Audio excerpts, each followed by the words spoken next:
the mighty and resilient Merrimack River, carving through the communities of our great region.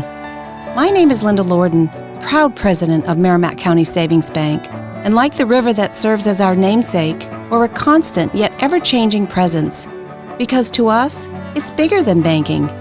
It's about powering communities and putting people first. It's about knowing where you came from and where you're going. That's Merrimack style. Visit us at themerrimack.com. Hello and welcome back to Chasing Excellence, a show about chasing what truly matters. My name is Patrick Cummings, as always, here with Ben Bergeron. How are you, my friend? Doing good. Thanks, Patrick.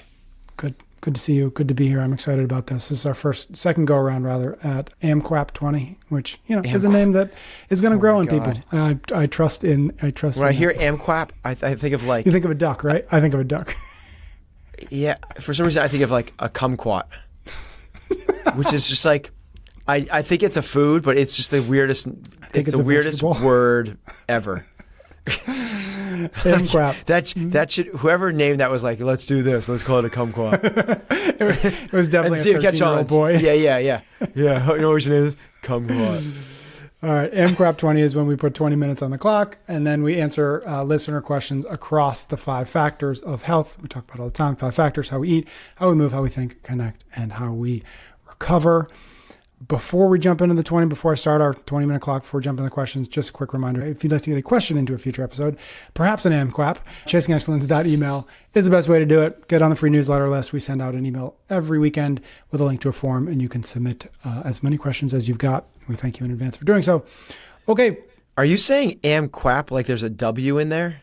Wouldn't it be AMQAP? AMQAP? Don't ruin my fun. It should be AMQAP.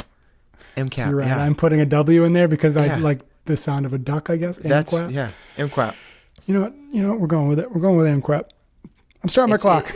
It doesn't. You can pronounce it. If you make up a word, you can pronounce it however you want. That's right. Thank you for permission for pronouncing things incorrectly. All right, 20 minutes started. This is from Teresa. I'm working to launch online coaching programs, and I've thoroughly researched females' physiology and nutrition, including cycle, menopause, pregnancy, postpartum, various symptoms, injuries, rehab, sports psychology. My in-person clients are always thrilled and satisfied. However, I struggle to attract the same clientele online. It feels like I'm speaking, but no one hears me. Any advice on how to increase my visibility? So this is definitely not my wheelhouse. I am not like the digital marketing guy at all. The only thing I would push towards is continue to provide value. You would actually be better at answering this than I would, Patrick, but you're more of the marketing guy. But I would just say, is what you're putting out to the world giving the end users actual value to the point where they go like, this is really cool. I'm so glad that I got this information from this person. Yep. The other thing I would do is go like, well, when you say you're speaking to the world, but no one's listening, I don't remember, I forget what her words were. Yep, feels like I'm speaking, but no one hears me. Yeah, so what are you using as the metrics for that? Yep. First off, I don't know when you're speaking, are you talking about on social? Is it Instagram? Is it YouTube? There's different platforms. And what is the metrics that we're using to measure that? Because different metrics, there's different ways to garner different metrics. I think that the ultimate thing you're looking for is clients, it sounds like. So that would be the thing. And maybe you're using the wrong vehicle to get more clients. Yeah. You're looking for likes and shares when you should be looking for clients. And maybe the best way to get your clients is through your current clients, not the ether. Yeah, I think that's spot on. Maybe I'd add a couple things just because it is, as you said, a little bit more my wheelhouse. The first thing is make sure, Teresa, that you are incredibly specific as to who you're talking to and the problem you're looking to solve. And so often we don't want to make those choices because we feel like, I don't want to limit who I might be able to help. And it seems like you're doing it to a degree because you're talking very specifically about female, as you said, physiology, nutrition, et cetera. And so make sure that whatever you're speaking, whatever your content you're making, whatever you're doing that seems to be working, make sure that you know who you're talking to and that you specifically solve their problem. But even more than that, I actually think that it's a mistake to believe that you need visibility on the internet in order to be a successful coach, which it seems like Teresa's trying to be. There's a great coach. His name's Jonathan Goodman, and you can find him on Instagram, Jonathan Goodman. And one of the things he likes to point out is like, you do not need 10,000, 50,000, 100,000 followers on Instagram to have a full book of business as a coach. To a degree, it's vanity metrics. And to a degree, to your point, Ben, it's measuring the wrong things. And so just, Teresa, if you've got clients who love you and you're doing good work and the work you're doing is working, trust that and double and triple down on that. And don't worry about doubling and tripling down on something that isn't working. Yeah, maybe the other, as you're saying that, I think it was really poignant, and we talk about this a lot, is if you are getting the big reach, but you're not getting the clients, something is broken inside of the funnel. Right. Yeah, that too. So either you're getting awareness from the wrong crowd, or you don't have the right way to capture their leads and then nurture the leads and then turn those into people that might be able to try your services, to be able to then buy your services, to be able to repeat and refer. So you have to kind of figure out where the leak is inside the funnel and fix that. Yeah, agreed. Next question is from Sean.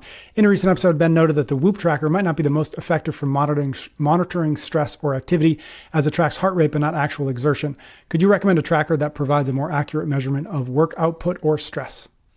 So stress, I think it's decent because it does heart rate variability, and that's a really good metric of stress. What I was saying it doesn't do a very good job of is measuring strain, which is one of their things. And the case in point there is if you garden for 4 hours, that will give you way, way more credit for the amount of work that you've done than if you did 3 20-rep max back squats. And anybody that's ever done 3 20-rep max back squats knows the physical demands and the strain that the body goes under for doing that. So that was my saying. I think it's decent at stress. I think it's very good at sleep. I think it's poor at strain, and I think it's, again, pretty good at stress. Do I have a thing that's better? I don't. I think that HRV is a good indicator of overall stress levels. In terms of actual strain, it's workload. It's the volume times intensity. And I haven't come across a very good metric or wearable for that just yet. Yeah. Does it come back down to asking yourself the question of how do I feel today? I think it's the biggest one, but like that's, I think I saw like you and EC having that conversation a little bit, which is, if you ask the couch potato that question, they're like, oh, I feel terrible, so I'm not going to go to the gym. It's like, I love that. I love that awareness. Yeah. So there is a time to ask yourself, how do you feel? But the other part of that is if you listen to any of these high performers, go get 'em type people, type A's, success, drive, they're like, just go do the work. It's about discipline. It doesn't matter how you feel. You go to the gym regardless. I think there's both sides to that story, and we kind of have to thread the line in between carefully. Take it. Next question is from Tammy. At 47, I've transitioned to full-time writing, aligning my passion, talents, and economics. Despite my daily routine of 20 minutes of yoga, 5 miles of activity, and 30 to 40 minutes of weight training, I'm struggling with poor posture from working at a desk for 5 hours a day.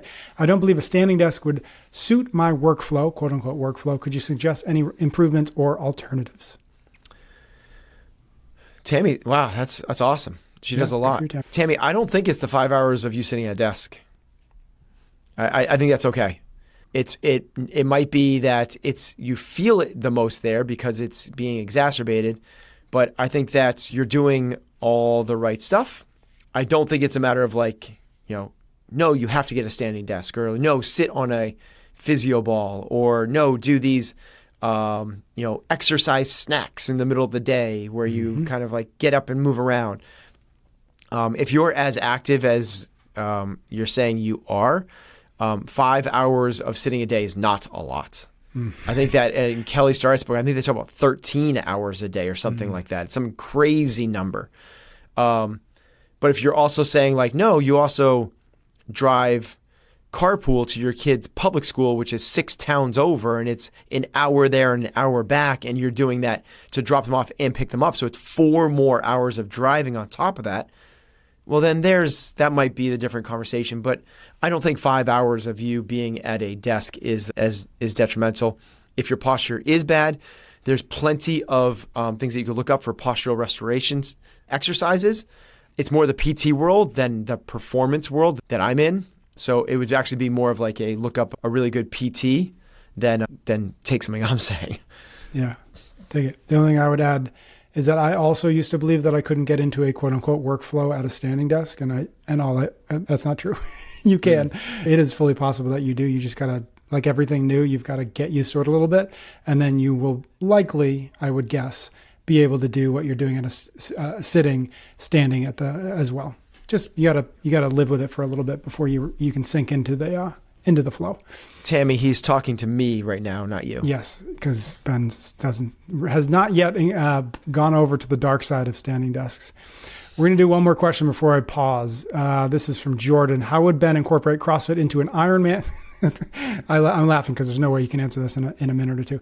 How would Ben incorporate CrossFit into an Ironman training program at different stages, specifically 0 to 3 months, 3 to 6 months before race day and in the off season? Is there a phase in the training cycle when Ben would advise focusing solely on strength work or forego the Metcon portion of a CrossFit class? I'm going to say, I actually want to do a whole conversation, like a whole episode on this. Yep. So give me the 1 minute or 2 minute version for Jordan, and then I'll put a pin in this broader conversation so you don't have to do it.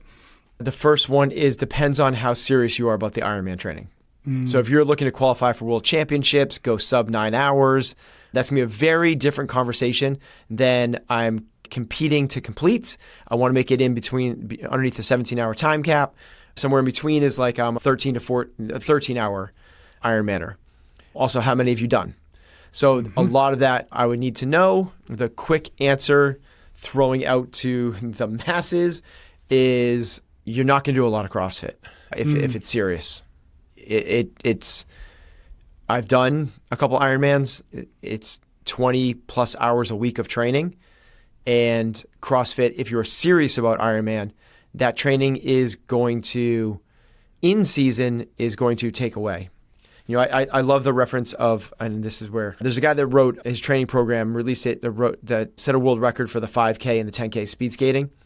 He gave up strength training altogether. Like anything that wasn't going to truly be specific to him getting bigger lungs or faster feet he took it out. Now, I'm not saying take it out completely. And is there a time in the off season to do it? Yes. But not just to work on just strength by itself. You're looking to hone up some weaknesses. But let's have the bigger conversation about it, because we can break it down into all the different phases and for all the different goals and abilities. But the short answer is it depends on how serious you are about the Ironman. When you were competing, did you do it quote unquote seriously, or was it a kind of compete to complete type thing? I did it. Would you consider a serious amateur level? I was hoping to qualify for world championships. To give a reference to it, my fastest one was about 10.5 hours. The winners finished in about 8.5 hours, and the cutoff time is 17 hours. Got it. So I was always like top part of the age group and hoping to go to world championships in Hawaii, but never did it. Damn. All right. I'm going to pause my clock real quick so we can take a 2-minute break to thank some sponsors. That was about 12 minutes. So we've got 8 minutes left of questions coming. We're brought to you this week by Momentous. If you're looking to optimize your health and performance, you need to check out Momentous. Use code excellence at livemomentous.com for 20% off your soon-to-be favorite products. We're all striving to get everything we need from our diet, but still, a lot of us are missing out on some essential nutrients. That's why you may want to consider taking Momentous creatine, omega-3s, and protein supplements every day. These supplements support everything from cognitive function to reducing inflammation in muscles and joints.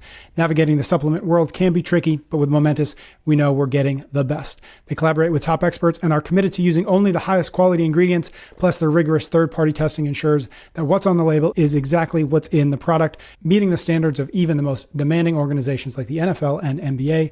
You don't know how big a deal that is until you realize that supplements are not strictly regulated, and studies have found that they may not always contain what they claim. According to a National Geographic article from February of 2024, 84% of supplements may not contain the amount of ingredients listed, 40% may not contain any of the ingredients, and 12% may contain undeclared ingredients, but not 40% might not contain any. Yes. So it's almost a 50-50 shot of it having getting anything. The thing you bought. Yes. Not so with Momentous, though. That's why world-class athletes and experts trust them. So if you want to take your health to the next level with supplements made and trusted by the best, go to livemomentous.com. Use the code excellence for 20% off. That's livemomentous.com with the code excellence. We are also brought to you this time around by the Defender family of vehicles. Let's talk about the Defender 110 for a minute. This vehicle is built for the modern explorer. It's tough, durable, and most importantly, it embraces the impossible. You can learn more, see pictures, and get all the specs by visiting LandRoverUSA.com/Defender. The Defender story begins way back in 1947 when it was conceived as a unique piece of industrial design engineered to be capable with lightweight aluminum panels and selectable four-wheel drive. It's been at the heart of humanitarian action, carried royalty on tours worldwide, and even starred in some of the biggest cinema hits, including Skyfall, Tomb Raider, and The Fast and the Furious. The Defender has always been engineered to be capable. Every version has set standards that others struggle to follow. Today, the reimagined icon is a world-class expert on and off the road. It is the toughest and most capable Defender ever built. If you're someone who enjoys adventure, exploration, and driving with confidence, check out the Defender 110. Explore with greater confidence and discover powerful innovations that keep you connected. LandRoverUSA.com/Defender. Okay, so the supplement thing is terrifying, and the Defender thing, the new Defenders are so dope. They have like the matte black and matte gray. That's such a good looking car. When we talk about, when you're shopping for a red car, all you do is see red cars. Yeah. Since the Defender came, I just can't help but see them everywhere now. Right. Not everywhere. They're so like the them. new ones are like. I mean, the old ones are awesome and iconic and super dope, and it's like the safari car, but the new ones are just like they've done such a good job designing the new ones. They look awesome. Yeah, agreed. I'm going to start our clock again. 8 minutes left on the clock. 8 minutes. This question is from Victor. AMQAP. I follow a meal plan from my gym coach, which is the same every day, and considers my overall physical activity and job. However, it doesn't adjust to my day-to-day needs. On days I train more, I feel the need to eat more to prevent energy dips or cramps. Should I adapt the portions based on my perceived needs or stick to the plan, assuming it balances out over the week? Is Victor? Was that his name? Victor. Yep. Victor, great question. You should ask your coach that. That's it. I'm like, the answer is yes or no, but your coach needs to know which you're doing. And that's it. That's a good point. You just go to your coach and go, hey, like I'm cramping up. I feel like I need to eat more on training. You can do it. It's really like the amount of calories you take in throughout a week is what matters. Mm-hmm. So this is what people miss is like they'll intermittent fast for 3 days and then they'll overeat for the next 2 days and they're back to square one in terms of calories. Or they'll be super dialed in Monday through Friday, eating nothing but like super clean food, and they go out, have 8 drinks on Friday and Saturday night, and they are back to square. It's the amount of calories you take in over a week is much, much more indicative than what you're doing on a day-to-day basis. So have the conversation with your coach, and they go, yeah, that's cool. Like we can do 1,800 on one day and 2,200 on the other day, so you're averaging 2,000. That makes total sense. Totally cool. So the answer is it works or it doesn't. What doesn't work is if you do that but you don't tell your coach. Yeah, that's a great point. And I will only echo what EC has said when she's got similar questions to this is she recommends the staying the same across the board, if for no other reason that it's the simplest. You don't have to worry about like, okay, today I need to get the extras or today I have to eat less or, whatever. It's just for simplicity's sake, same amount every day or roughly the same amount every day is easier than having to dip up and down based on what I did in my workout today. Yeah, I certainly agree with that 100%. The exceptions to that is when people are experiencing things like cramping or they feel like, or they're like, their stomach is growling or they're losing energy 100%. Because, I've trained with athletes that are training for 8 hours a day. And for them to say like that they should eat the same across, it's an impossibility. Because there are days that these athletes just veg on Sunday and do nothing. Right. So in those cases, it might be a little bit different. Right. I agree with that. Okay. Next question. No name on it. How do you respond when you come across new research, documentaries, or information that contradicts your current belief or habits? No, I love it. Yeah. That's what I want to have happen. I want to come across things that challenge my beliefs. And so an example would be like I'll watch a Netflix documentary and I'll see new information and right away I'm like, holy smokes. This is like, I get excited when I get really excited. I think of it as like this could be the next thing that I could implement or change that would make me even healthier. I could bring my clients, make them even healthier. So I get really excited when I see things that challenge my belief system. And then the next thing I do is I try to do some due diligence and figure out where the information is coming from. And if it's validated, then I'll usually implement it myself to test it out. And then I'll try my best just to sit and wait on it a little bit so I don't get too excited and let the wave come and go. Yep. So this is everything from like the research on gut microbiome. When that came about, I was like, oh my God, maybe it is all about the gut microbiome. Or like intermittent fasting came about. And I was like, wow. And I did, 3-day long fasts. And you watch some documentary on like game changers. You're like, maybe I should be vegan. And then you get excited about these things, about these new things that challenge your set belief system. But I try not to let it wholeheartedly change until I let the excitement level kind of pass, the honeymoon phase pass a little bit. Yeah. And I've done enough research in conflicting things as well. Like the intermittent fasting thing is a great example. It was all the rage. And by the way, I think we're in the protein phase right now. Like every macronutrient has had its time in the sun. That's right. Yeah, it was like all about like in the 80s, it was like fat is going to kill you from Ansel Keys and, the president getting heart disease and all of a sudden the country freaks out about saturated fat. So fat is the villain and we pump everybody full of sugar and carbs because without fat, food tastes like shit. So we bring all the sugar back in and then it's like low carb became the thing because we went too far into the sugar thing and now it's all about low carb. And now we're in like the protein phase and everyone's talking about having more protein. It's like I get excited about when I hear the protein. So this is a good example. The intermittent fasting thing, I jumped on and did it. I did the gut microbiome thing, the protein. Just tried 30 days of eating 150 grams of protein a day. Mm-hmm. So when I find things, is that close to the 1 gram per pound body? Oh, sorry, I take that back. I did 1 gram. I weigh 175 pounds, and that's what I did. The 150 is the normal. So I did 175 grams of protein because that's on that's what Peter Attia is suggesting now, and the really short answer to this is I like it. I really like it. I like contrarian things anyway. So when I have the contrarian view to my point of view, it's exciting. Mm-hmm. Anybody that's listened to us long enough knows how much we've changed our viewpoints on even what this show should be about.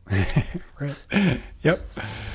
Like it. All right, we got time for one more. This question is from Ben. I assume it's not you. Yeah. I've always been active and focused. I'm part of the Chase Club. Sometimes I throw questions in there. I've always been active and been focused on strength and hypertrophy training in the past couple of years. Maybe it is me. Maybe it is you. I don't think after this next sentence. Right. However, I've been called as a missionary by my church, which will limit my exercise time to 45 minutes each morning. Which will limit my exercise time to 45 minutes each morning without any equipment in addition to a lot of daily walking.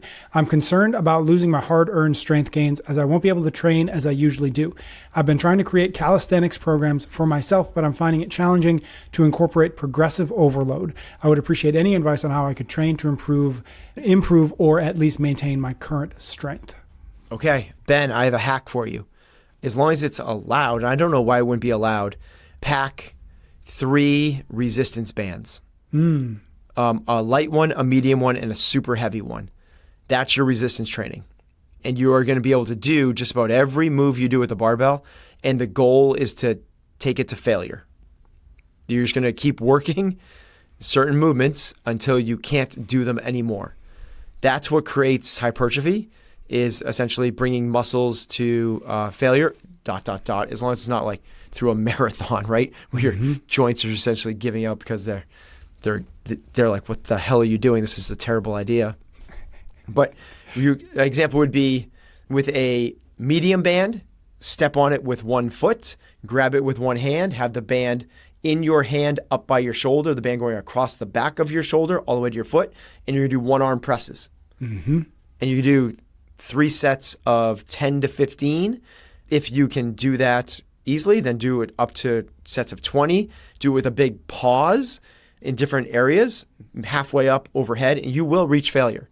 You can do push-ups with the band in your hands across your shoulders, to put the heavy band on and do back squats, standing on it and looped around the back of your neck. You can do deadlifts by standing on it and grabbing really low. Bent over rows, you could attach it to a upright and do actual rows.